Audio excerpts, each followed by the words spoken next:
All right, so I watched Black Panther: Wakanda Forever. Can I do this? Is it like appropriate for me to do this? Is this cultural appropriation even though Wakanda is not an actual culture? It doesn't matter cuz I can do this. Ha! I don't remember what they said in the movie, but I'm represented now in Marvel. I mean, they made us the bad guys, but we're represented. But yeah, I watched Black Panther: Wakanda Forever, and I thought it was quite good. I'm gonna give a hot take here. um, I didn't actually love the first Black Panther. Like, it's not bad. Do not misconstrue what I'm saying. It's not a bad movie, but I didn't like it nearly as much as a lot of people that did. And I'm gonna say something that I think is probably gonna be like a not popular take. I'm guessing. I think this is a pretty significant improvement on the first Black Panther. Wakanda Forever is. I think it looks better. The like just the visual effects. I think there was a lot of wacky visual effects in that first Black Panther movie. Like not just the final battle between T'Challa and Killmonger that literally looked like a PS2 cutscene, but just like a lot of the green screening was bad. It is I like and I vaguely remember reading that a lot of that had to do with the movie kind of being rushed to come out before Endgame, so they didn't have a ton of time for like the VFX to get finished and all that. So I get it, but at the end of the day, the movie is the movie, and so Wakanda Forever looks a lot better. I mean, it looks better than just a lot of what the MCU has been putting out as of late. No, I don't need to get into a whole VFX diatribe with the MCU, but honestly, and okay, here's another hot take. I didn't love the character of T'Challa in the first Black Panther movie. I like, and you know what the main thing is?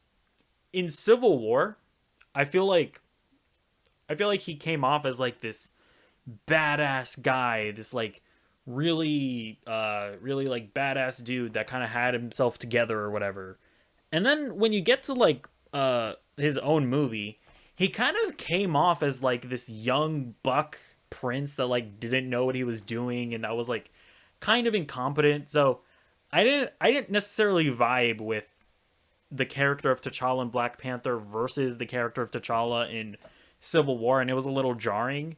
And so I'm just saying all of this because, and I'm only bringing that up because I feel like in Wakanda Forever, I was way more invested in the characters in Wakanda Forever. I thought that the emotional journeys that they went on, the character arcs were like actually really strong and really compelling.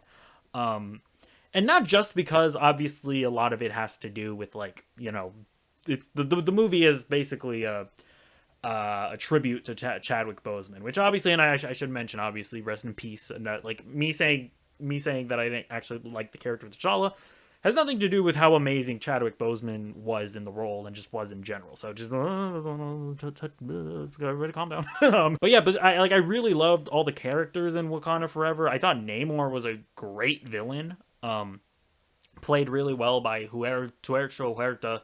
And yeah, like speaking of him playing it well, the performances in this are great. Angela Bassett, listen, I thought it was kind of ridiculous that Black Panther was nominated for Best Picture.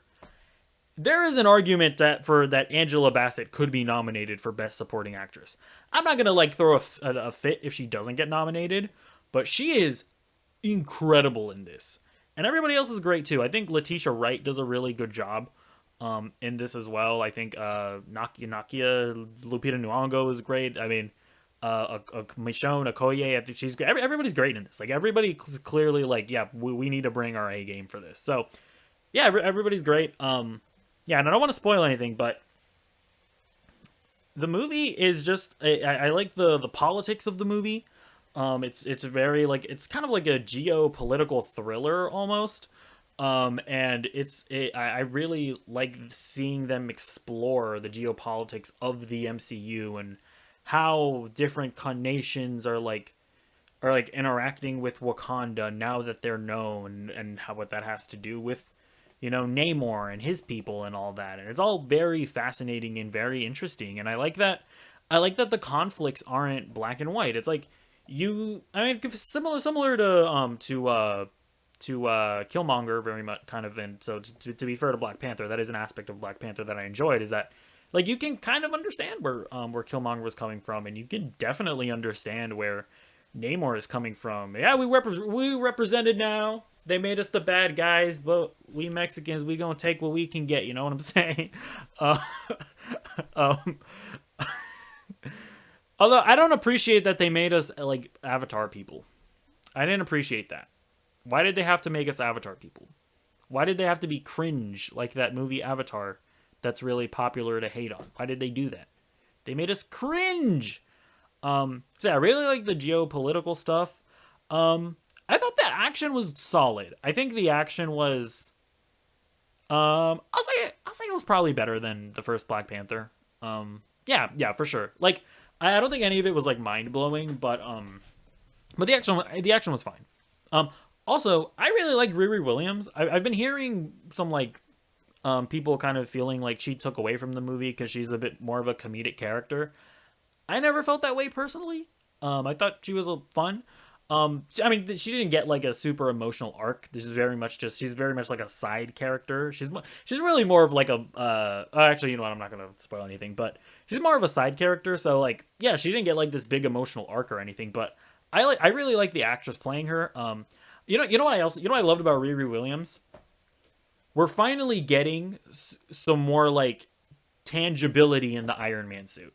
Like you see in the trailer for Wakanda Forever where like she's actually like building we see her building a suit. Thank you. One of the things that's bothered me about Iron Man and like the later iterations of the character, I guess really in like Infinity War and Endgame was that his suit was basically just magic. Where it's like, "Ooh, look at this nanotech. My suit just like forms around me and it's literally just magic at this point." And there was just no tangibility to the Iron Man armor. I like that. I don't know. I like the tangibility of Ironheart. So I'm excited. I'm excited that with Ironheart we're getting almost like a reset where hopefully her suit isn't like as advanced in the Ironheart series as like nanotech nonsense. Okay, so this is a new. Sorry. Okay, so sorry I got interrupted, but I'm back now. This is a new day, new set of clothes. Honestly, I didn't really have much more to add. I guess the only thing I'll say is that as far as the whole like recasting T'Challa movement and all that, and just all the controversy surrounding the film, while I still don't necessarily agree with some of the decisions that were made, and I think that they could have gone in other directions, and I think it would have been fine if they went in other directions. At the end of the day, I look at the movie that we got, and it's a good movie. Irrespective of what I would have personally done, how I would have personally gone about it, I'm not going to judge the movie too harshly because of it, because at the end of the day, it's a good product, and that's really all I'm going to judge it for. Like, I think obsessing over that to an endless degree and not just appreciating a movie on its own merits, I think that's a little silly in my opinion. But yeah, either way, what did you think about the movie if you've seen it? Be sure to check out my spoiler review when that comes out. And yeah, just have a nice day.